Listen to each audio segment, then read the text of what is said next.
All right, guys. Our next guest is simply one of a kind, putting on an unbelievable performance against Kelvin Gastelum to capture the UFC interim middleweight title. Fresh off his holiday, he joins us on the program ahead of the biggest New Zealand-Australian title fight in the history of MMA and the UFC. Some people know him as the style bender, others simply its champ. Regardless, he is Israel Adesanya. Israel, it's such a pleasure to welcome you back to Submission Radio.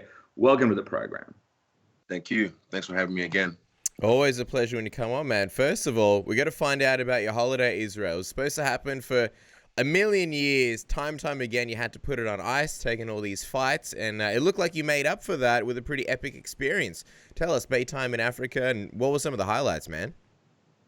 Man, I mean, I think it was 3 times. I wanted to do like a tour of Europe because, you know, it always looked cool whenever all my friends went. See their photos, see their videos, and yeah, they kept on falling through. Then the next fight would come through, Brunson, then Anderson Silva, then Gastelum, and eventually I was just like, fuck. I don't, for whatever reason, I kept on getting this like home calling, this feeling that I should go back home, go back to Nigeria, and I'm glad I did because that was for me just a grounding experience because you need to, like, it's good for the soul to do that once in a while. Just to ground yourself and return to your roots. And I'm so glad I said, fuck Europe. I'm just going to go here instead, go back home. Because Europe can always be there. You know, Europe will, you know. But, yeah, it was a different experience this time. Because I didn't even realize. I told my dad I just want to go low-key and just slide in under the radar and nothing. He's like, no, you can't do that. I was like, why? He's like, it won't be possible. Like, too many people know you. And I didn't really believe him. But man, holy shit, I believe him now because I've felt it. Even at the airport, I had people like hit me up, just people from different walks of life, people that don't even watch. I didn't think would watch the UFC, but wow, I was getting a lot of. I just started watching the UFC because of you. I started watching the UFC because of you, and I watched all your other fights, and I'm like, for me, it was just crazy the reach, like, you know, power of the internet, the reach that, you know. You can get to so many different people now, and it's just, yeah, it was humbling. Even in certain, like, when I went to the rural areas, you still got people like who were recognizing me. So that really, yeah, it was just a surreal experience. And then after that, went to Dubai, and that was another like fucking mind-blowing experience as well in its own way. And just meeting people that I never really thought I'd be meeting. Not even by me requesting, but them requesting them to meet me, like the Sheikh Mohammed. And, you know, also hung out with Sam Fortify, who was a rapper I used to listen to back in the day, and chopped it up with him because he's in the app game now, from the rap game, and he just put me on some game about how he kind of like settled in Dubai and made a lot of cash just through apps. And yeah, I just got inspired from that whole trip, just Dubai and Nigeria, and yeah, it let me know. It let me know a lot of things about how this game is run on different levels. So it was humbling. It was a humbling experience. I was going to say, so in a lot of ways, was this kind of a realization for you about sort of how big you are and how big your reach is? I guess in some ways you didn't realize it before. Because I know you always referred to yourself as kind of like the runt of your litter when it came to, like, you know, you and Nigeria and your family. And now I guess this is kind of in a subtle way a goal for you, right? To inspire people back in Nigeria and sort of get them sort of on the, not so much bandwagon, but, you know, into the sport. Yeah, I always said I wanted to be like Pacquiao. When he boxed, like in the sense, like when he boxed, he shut down the Philippines. So I've got people now in Nigeria waiting up till 4 a.m. to watch me fight live. You know, a lot of people, millions of people, and that speaks volumes. You know, and yeah, I still am the runt because even when I was back home, I see all these kids. Even when I went to a gym. Well, not a gym really, like a stadium, the sporting stadium, and I trained there for an hour and a bit with one of the trainers. He kind of just said, "You're training." I was like, "Okay," because I just went there to watch, and watching some of these kids, like even little girls as young as like 3, hitting the pads. And I'm like, man, I like literally, I am the runt of my people, and I still stand by that because a lot of people from where I'm from just their genes is different. They're bred differently, and yeah, you see why like the colonizers, enslaved a lot of people from where I'm from, because just the way they're built, even just the way they walk, and I'm like, some people you can just tell you never hit the gym before, but they just jacked. Just imagine like if you hit the gym, what's possible if someone showed you how to like wrestle, someone showed you how to like kick, and even just teaching a kid. I put on my Instagram, I taught a kid how to kick properly. He was kicking well, but just I improved his kick just with a few words, and boom, instantly he just amazed me. And that was only a little snippet of it, because we chopped it up for a little bit after that. And man, it's inspiring. The whole ordeal was just inspiring for me. Careful, man. He could be the Israel Adesanya to your Anderson Silva one day. Don't teach him to. I'll be glad. Taught him a few things. Yeah, Israel, it's interesting that you mentioned that moment from the Nigerian boxing club, because when we were looking through your feed, that was a really cool moment, the part where you were showing the kid how to kick and just what it meant to everybody there, and just to see how excited and how much of an inspiration you are to everybody over there in Nigeria. But I'm also curious to hear some of the craziest stories from your trip. For example, we see you were feeding tigers. We imagine that, and your Instagram stories had some fun stuff as well, you and your friends having a good time. Are there any crazy stories that you can share with us from your trip? Anything that stands out that was sort of mind-blowing that you didn't capture on camera? Yeah, there was a moment when we went to like the slums. Like we went to the slums in Lagos, one of them. Because Lagos reminds me of maybe even Brazil, because the middle class is just kind of emerging now, but there's a big wage gap. There's those who are just like super baller millionaires, and then there's like those who have nothing, and there's those in between. But it's a huge wage gap. And went to the slum where literally it's just, I just wanted to kind of just walk around and kind of just see if there was anything I can kind of, I don't really do these things for the gram or for the likes. I just do it because I want to. So I was just going in there, just maybe even like show the kids some love, buy them like a whole, like a lot of things they need or whatever. But then the first day we went there, we kind of got stood over by these gangsters, and they were like, "What are you doing out here?" Like, and everyone's over for like tips. So for me, like my guy AB kind of just said we need to go because it could get really ugly, and we only had one security with us. So I just went. After that, I went back the next day, just purely on my own ego. I went back the next day with more security, and then kind of like caused a fuss, just because we're rolling around, and it's like a floating village. It's a floating village that is just, I think, built on like dirty sewage water. It's beautiful from above. If you see one of my videos from the sky, like a big maze. When you get down inside it, it's just, it's rough. And a lot of people live there. That's where they're born. That's where they'll die. Wow. So on the way out, there was a few fights, commotions. It was like a bit like a zombie apocalypse, really. Straight up, like, because when we're trying to leave, like, our cars were blocked because people were just trying to reach out for like notes and stuff. So, and here I am going there shirtless with my fucking chest rig on, fucking 3 gold chains, flexing, just because I didn't like the way I got treated the day before by their fucking wannabe gangsters. I'm not wannabe gangsters. These are real killers with bodies on them. You can kind of tell by the marks they have on them. Like, they get hired by politicians and shit to like do things. So I was in the mix amongst that, and even one of the guys kind of like I don't like to like kiss and tell, but things happen. I didn't do anything crazy, but I'm just saying, like, put it this way, my camera guy Oluwa Jeff, he feared for his life. So you mean to tell us that after all that you've described, you weren't scared at any point? Nah, that's the weird thing. It's even like practice for me. It's practice of staying calm in the chaos.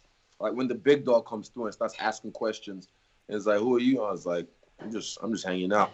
He looked like he said like I look like an actor or something, like a Hollywood dude. I was like, "Nah," and I kind of just showed him a clip on my phone, and then he kind of like, "Oh, okay," and I showed him like the video of me with the belt. He's like, "Yeah, I'm a champion too." Because I think he was a weightlifter. He was a big, jacked up dude, like looked like a fucking silverback. So I can see why he ran the place. And I got a belt, and I was like, "What kind of belt? Is it Gucci?" It came out of my mouth, and I was like, I probably shouldn't do that in the zone. Because look, if we're in the midst of their maze, if they decide, fuck you guys, we don't know the way out, but they know that place like the back of their hand. So and they got numbers. We probably had like, I think 4 security guards with us with AKs. Well, they've got guns too, and they've got numbers, and they're not scared to die. That's the difference. So, yeah. It got tense because one of them started like kicking off. You see a little bit on the clips, like the guy just yelling and shit like that. But yeah, wow. Jeff was fearing for his life because it was just one of those situations that one little small step and yeah, it could get ugly. But I like that kind of shit because like it's practice, keeps me alive. And I'm crazy. I do things just for the story, and I've got that story to tell off camera. It's in the movie. It's in the movie. Yeah. Well, I'll tell you what, Israel, we're very excited to have you back. And of course, everybody's wondering when the super fight with Robert Whittaker is going to go down. Recently, we saw some news circulating about the fight possibly not happening in Australia. We saw that you said it was fake news. So tell us, what is the current situation? Dana replied to my story saying it's fake news. I don't know why. For me, I thought that publication stuff would be a little bit more credible, but I got told like, nah, they just put out shit all the time, like their business, and you kind of whiff of anything, they just put it out as if it's real. And as soon as I saw it, I put it on my story, and Dana replied like within 10 minutes saying fake news. I was like, okay, good. So yeah, ignore them. It'll be dumb for them to put it anywhere else apart from Australia or New Zealand. But I'm thinking Australia. I'm thinking Sydney because that's where he's from. What's as far as time frame? What are you thinking? Because the card was rumored around October. Is that what you're hearing as well? Yeah, that's what I'm hearing. But no one said anything to me officially, so I don't know what they're thinking. I don't know. But I know things are moving. I'm moving places soon. I'm traveling a little bit, so I'm sick of planes. Fucking hell, I never thought I'd even say that. Like, I'm sick of flying, but I enjoy the lifestyle. If I could teleport, that'd be great. That'd be really good for what I do. But yeah, I'll be traveling soon. Just know that. Yeah, for sure. I mean, one of the quick things that popped up, and I don't know how much you know about this, is that apparently it was supposed to be around the same time as the NRL Grand Final or something, and that's been causing issues. Have you heard anything about this? Is this actually a real issue, or are people just sort of making things up here? People just clutching at straws, maybe trying to find stories for whatever reason, but don't pay it any mind. Like, our fight's happening in Australia. Even if it's a weekend behind the NRL on the same night, I'm pretty sure we'll still triumph over any event that's going to happen, because this is fighting at the end of the day. You know, no disrespect to any other sport, and not trying to like compete with the national sport, of Australia, but no matter what, we'll still sell out. I'm sure the NRL and the UFC can sell out on the same night. There's enough people, people just have to make a tough choice. Like, do I want to go watch, these guys kick a ball around, or do I want to watch two bad like warriors from two different lands slay each other? No disrespect to the grand final, but there'll be one next year. Whereas this fight, this is a once in a lifetime opportunity. I was going to say. And I want to clarify this with you, Israel, because we had your coach, Eugene Barrowman, obviously of City Kickboxing, on the show, talking about Alexander Volkanovski's fantastic win. A lot of people are expecting him to get that next title shot, and he still might. But he said that apparently you were a little bit miffed about him maybe being passed over, so much so that you were even willing to push your fight at one point. Is that true? Hey, I get to relax till to November or December. I'm not fussed, because fuck, it seemed clear cut. Like, it would have been. It still might happen with Max Holloway, but I just thought, Max being the reigning featherweight champ for a long time now, defeating Aldo twice, it's a good story. Like, he fights Max in Australia, I fight Robert in Australia. I headline, he co-headlines, and it will just be fucking cool for the whole gym. But for whatever reason, Frankie got the shot. No disrespect to Frankie, he's a legend. He's done a lot for the sport. He's going to be a Hall of Famer. But I just thought, based off of one win, it's like, it's all about what you've done, I guess, and who you know, not really what you're doing currently. But I don't know. I just know if whoever wins the next one, Alex has got the next shot. Whoever wins out of Frankie and Max. Because Eugene was on here and he was talking about the fact that you guys put in a lot of work to build an Australasian card for the people down here at the end of the year, and that we're in a different place where it doesn't have to be Ronda Rousey versus Holly Holm. You know, it could be you and Robert Whittaker. It could be Alex Volkanovski fighting for a title. You know, it could be guys like Dan Hooker and guys that we grew organically in the area on this card. So how much of a mistake do you think it would be like if UFC said, all right, Alex, you fight over in Vegas, for example? You know, not really capitalizing on the fact that the sport has grown so much in this Australasian region. It's silly because you're like exactly what he said. We've kind of prepped all this and harvested it to the point where it's gotten to, just because we saw what was possible before anyone else did. So yeah, it'd be silly for them, and they'd lose a lot of money. Why would you want to take homegrown talent somewhere else when you can actually take it to somewhere where people give a fuck? Like, Vegas gets a lot of UFC cards, you know, Australia and New Zealand don't. So why would you even contemplate that? It's silly. It's silly. And if the UFC doesn't like money, that's what they can move it somewhere else. But if they love money, I know they do. So do I. Yeah, we can do it in Australia. Outside of sort of the date and when this fight happens, because obviously it will happen at some point, you're coming off a massive victory over Kelvin Gastelum to become the interim champion. Just wondering, sort of, how do you look back on that fight? I feel like you did a lot of interviews afterwards. I'm not sure if you sort of got a chance to properly watch it and soak it in. How do you look back on it? I've watched it a few times. Yeah. I watched it a few times, but I haven't watched it in like 2 months now. Not in 2 months. I haven't watched it in like maybe a month and a half. So I'm due for another watch, because it's good for me sometimes just to kind of rewatch the whole fight and just go, because I learn something new every time I watch it. So I'm due for another watch. And yeah, it's one of those things that I just, every time I watch it, I'm still surprised at, like, the depths I'm willing to go to, like what I did. That's why I said, like, so, you guys don't know how I live, man. That's some crazy shit. My friends. Glasses over there right now, just like. They know how crazy I am, and they know how I like to live. So I've done some shit in my time, but that fight itself, one of the craziest things I've ever done. Wow. And I'm grateful for that moment. So yeah, I look forward to this next fight, because I just, like he says, he can make it quick, so can I. It's interesting that you mentioned. It's interesting that you mentioned him, because Robert Whittaker, he was talking about your fight, and although a lot of people thought you did a great job and showed a lot of heart, he believed that Kelvin Gastelum being able to hit you. What's going on over there? Inside jokes. I love it. What's your friend's name, just so we can put it on? Chance. Chance. What's up? What's up, Chance? Chance. Put him on. He didn't want to be on. Now he's got no choice. Everybody get on Chance after you watch this. Israel can tell us Chance's Insta, and then he'll have no choice but to be a part of it. What was that? Sorry? At the end of as we wrap up, you can tell us Chance's Insta, and then he can be a part of this. Right. You'll have no choice. Plug it up. Yeah. Chance, make it easy. I was going to say, Izzy, just on that fight, Robert Whittaker was a little bit critical, said that he believes if Kelvin Gastelum was able to hit you, he'll be able to hit you in your fight when you guys go down. Did you hear any of his criticisms about the fight? And do you take any of that on board? Does it affect you in any way? No, not really. I mean, look, come on, let's keep it real. Kelvin, what he did, we've already figured it out. 2 days after, me and Eugene were like, because Eugene hit me up, he's like, fuck.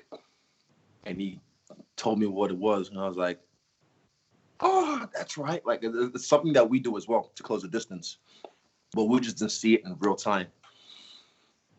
Hindsight's a powerful weapon, and yeah, I'm really good at rematches, just put it that way. But Robert said a lot of things. Come on, everyone said a lot of things since my debut. Blah, blah, blah, blah, blah. I overcome that. Blah, blah, blah, blah, blah. I overcome that. Even Robert, streets is talking. I know for a fact he didn't want to fight me. I know for a fact he'd rather have fought Kelvin. And he can say, oh, I can hit him too. I'm quicker, I'm faster. Blah, blah, blah, blah. This is all what people say. Eventually, we're going to fight. And we're going to fight. You're across the cage from me. it's a different story. I mean, Kelvin was the one saying I don't have no pop in my punches. He found that out in round 2. Like, I was popping off. And then in round 5, fucking popcorn everywhere. But yeah, Robert can say whatever he wants to say. He's this, he's that. I'm quick, I'm faster, I can make it a little quick. I'm like, all right, okay, sure. We're gonna fight. The fight's already sold. I don't have to say anything. Even he started making memes. I'm like, who the fuck taught you how to make memes? Huh? Who the fuck taught you how to make memes? I know he doesn't run his page as well. I know who runs his page. I know. You go back and you read like some of the comments, like not comments, but like the captions. I'm like, he's not writing that shit because he doesn't like to do that kind of shit. I know who runs his page. I just won't say yet, but yeah, I'm like, who the fuck taught you how to make memes? Like, keep that same energy and don't try and change what got you to the dance. Like, you trying to clown me? Do you want to get memed? Nigga, I'm the meme majesty. I'll bury him if I have to. I already made him look like a fucking chocolate bar. That's the only Whittaker that's New Zealand owned and made. That's that chocolate. Mm-hmm. With its roots from Africa, by the way.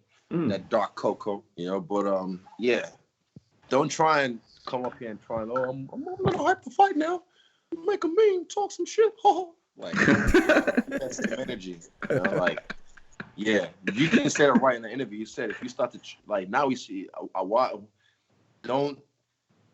I'm making him change his character, and it's like, yo, that's weird. That's already a tell for me. But hey, like I said, we can talk all the shit we want. We're gonna sit across from each other at some point and talk some shit at a press conference. But eventually, he's gonna stand in front of me, and he's gonna. We'll see. Because I already know, but we'll see.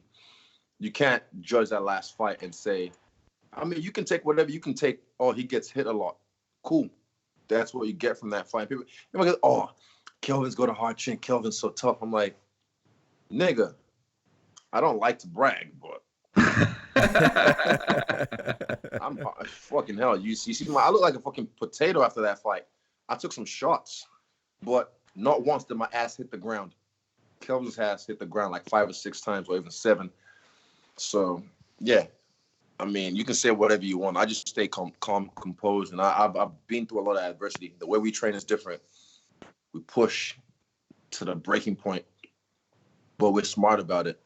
That's why we don't get hurt and pull out of every single fight. I'm even gonna I'm gonna put a wager out there, see if he makes it to this fight. Because for me, I'm keeping that same energy with the way I train. If he is, he's gonna make it to the fight. So I prepare for him, but I don't know if he's gonna make it to the fight. That's just so what's history. What's the wager? What's the wager that you're putting out there? Let me think about it and I'll tweet it. Oh, or even like the best. What's the name? What's the name? Is it What's do you guys have in Australia? Bet Live or whatever. Bet Easy or something like that. Bet Easy. Yeah, they should put a wager of will Robert make it to this fight? Will he pull out of this fight and put odds on it based on all his other fights? That should be a new wager that gets added to the odds. So such a tease, Israel. Can't get the exclusive. That's all right. But I was going to say. Girls say too. yeah. I bet they do.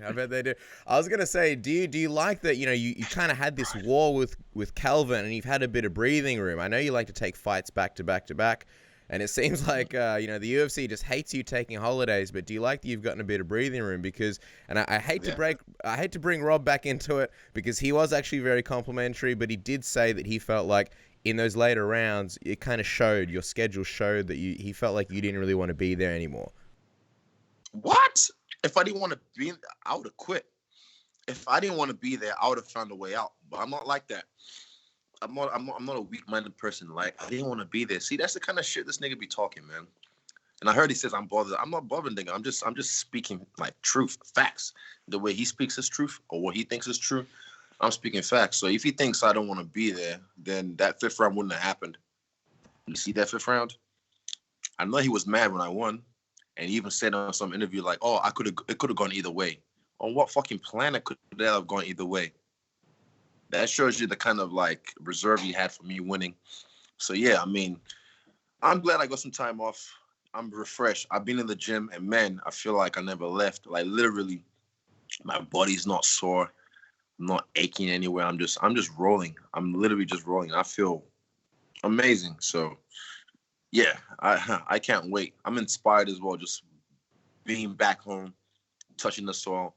And the way I did it, I didn't have no PR team trying to like fucking round up shit. My shit was all authentic, you know. I heard his poor fit, he fell through.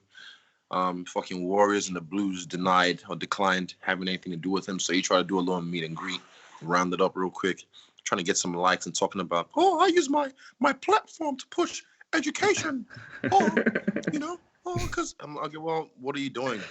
I'm not about that. I'm not trying. This is not what I'm trying to do. I'm inspiring people in my own way by just living my life, by being authentic. You know, I don't do it for the likes. I do it for the love.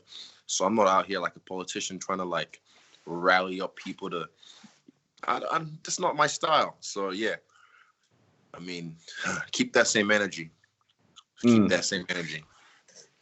We really appreciate your time, Israel. We'll let you go in just a sec. The coffee looks good. Just a quick question. In the conversation we had with Rob, he brought up the fact that he wants to fight Jon Jones. Said he believes Jon would beat you. What do you make of Rob now being keen on that fight? And what kind of chances would you give him against Jon Jones? I know. Yep. Yeah, you too. Okay, everybody call him Mr. Me Too. I mean, everyone always tries to, me too, I want to fight Jon Jones. All right, go. Do it. My time will come. And even like, that's a fight that ever since it just kind of like showed up, it just keeps like, it entices me. Because I showed you guys the receipts and Eugene talked about it as well. He confirmed it. Yeah. For whatever reason, that's weird how the Matrix works, man. I'm just sitting there after I beat Anderson Silva and I'm just like, I like challenges. I like shit that makes you rise to the occasion, that makes you want to get out of bed and be like, oh shit, I don't want to get my ass kicked. So I gotta put that work in. If not, I'll look like an EDOS in front of fucking worldwide TV. So yeah, I like that fight. And if he likes that fight, well, you're welcome to it. I mean, he was at welterweight. He fucking got starched.